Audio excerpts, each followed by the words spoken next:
I'm going to do a little exercise to unpack how to present value specific amounts.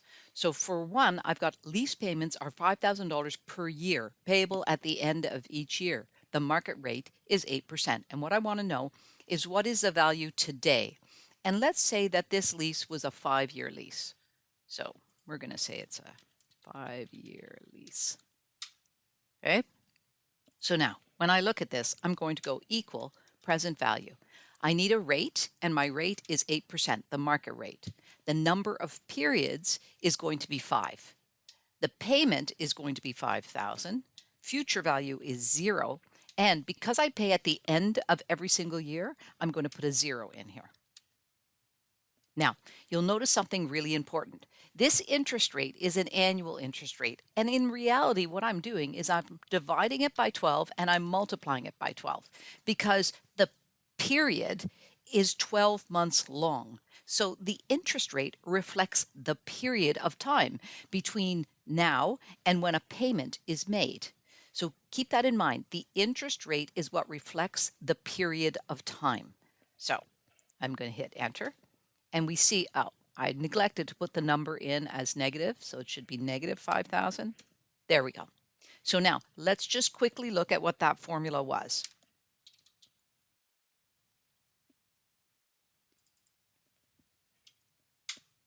So again, remember that the interest rate reflects the duration between today and the date that I'm going to pay.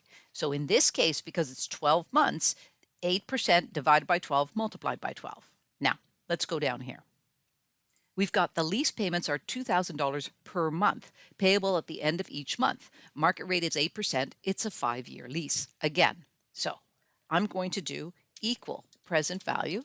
The rate is 8%. I'm going to divide it by 12 and multiply it by 1 because the period between today and when I'm going to pay is 1 month long.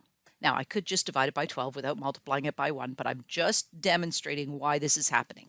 So now, the number of periods is actually going to be 5 years multiplied by 12 months. So that's the total number of periods. Then the payment is going to be 2,000. The future value is 0. And the type, of course, because it's paid at the end of the month, is going to be 0. And again, I keep forgetting to put the amount in as negative. Doesn't really make any difference. I could just ignore it. There we go. So again, let's just do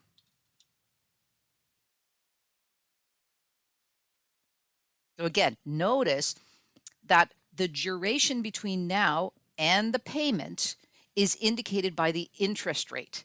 So 8% divided by 12 multiplied by 1. Now, let's say I want to find out the present value of a future amount. So I need $3,000 in 1 year's time. How much would I have to put away today if the market interest rate was 8%? So in this case, I'm going to do present value. Equal present value. My rate is 8%. Now, I'm going to divide it by 12, multiply it by 12, because the duration between when I want the money and today is 12 months. So my interest rate is indicating that duration. Now, the number of periods is 1. That's because the point between when I want the money and today, it's 1 year, and the interest rate reflects 1 year, so it's 1 because the two of them are identical, right? The interest rate reflects 1 year, and so the number of periods reflects 1 year. And remember, period is between the point when we want the money and today. And this is 1 year, so we're going to put in 1. And the interest rate is for 1 year, so we're going to just put in 8. Divided by 12 multiplied by 12 is really multiplied by 1, so it's just 8. All right, the payment is 0. The future value is $3,000. And the type, so it's at the end of the period, I'm going to put in 0. I keep forgetting to put the number in negative. Hilarious. Okay, so now let's just do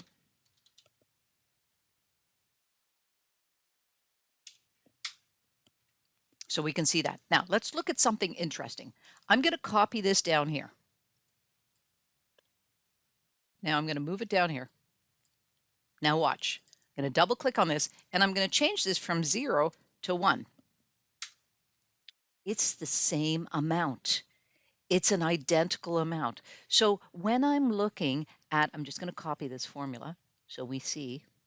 So when I'm looking at the present value of one future bulk payment, it doesn't matter whether I say 0 or 1, the outcome is the exact same because the system knows I am looking at this future value today, and the future value is at one point in time. It's not like a beginning of the year payment or an end of the year payment. That only happens when I'm making regular payments over a period of time. When I'm doing future value, whether I put in 0 or 1 makes absolutely no difference. Now, let's go down here. I need $3,000 in 3 months' time. How much would I have to put away today if the market rate is 8%? So now I need $3,000 in 3 months' time. So equal present value. I'm going to use 8%. Now, this is an annual interest rate, and the period of time is 3 months. So I'm going to divide this by 12 and multiply by 3. That will calculate the interest that is attributable to a 3-month period. Now, the number of periods is 1 because it has to be 1. It has to be 1 because the period reflects the duration between today and when I want that future dollar. So that it's going to have to be 1. It can't be anything else but 1 because it's not like I'm getting future dollars every single month. Again, the number of periods is the duration between today and the point when I need that money. So I've altered the interest rate to reflect an interest rate for a 3-month period, and therefore the number of periods is 1. Okay? Now, payment is 0. The future value is my $3,000, and the type doesn't really make any difference. I'm going to put in 0. Sorry, guys. I'm just like, there we go. Okay? So again, I'm just going to copy this. So you'll notice I've got to change the way interest is calculated to reflect the duration of the period. That's what I have to do. Okay, so that's clear. Now let's go down to this question. I have a lease for 24 months at $1,500 per month, payable at the end of every month. The lessor will waive the first 2 lease payments if I sign the contract today.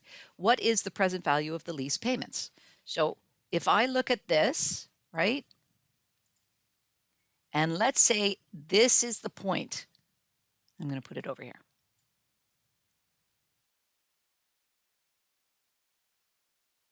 Here it is. This is the 2 months free.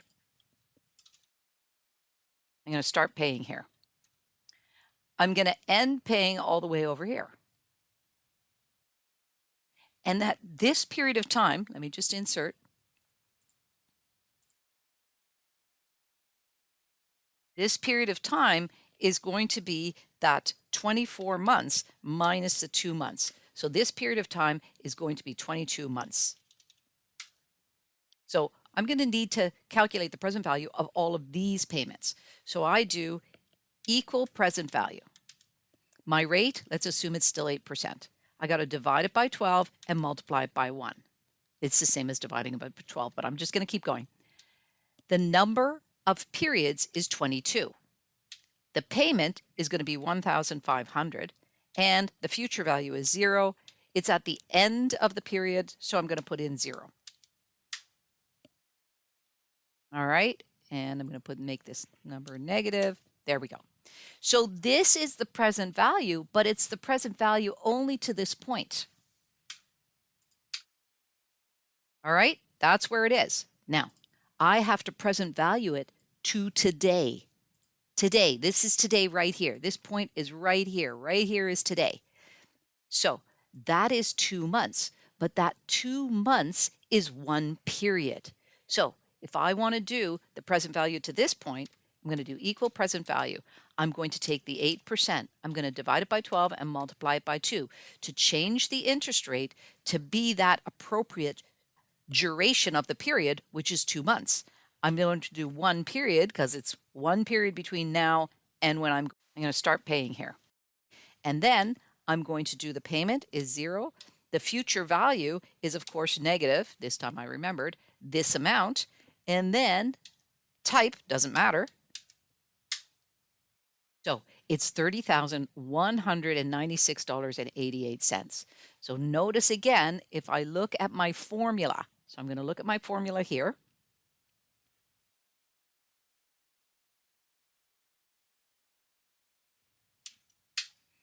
Okay, my formula here is recognizing that I need to change the interest rate to a monthly interest rate because the period is 1 month long, and I've got 22 periods. Over here,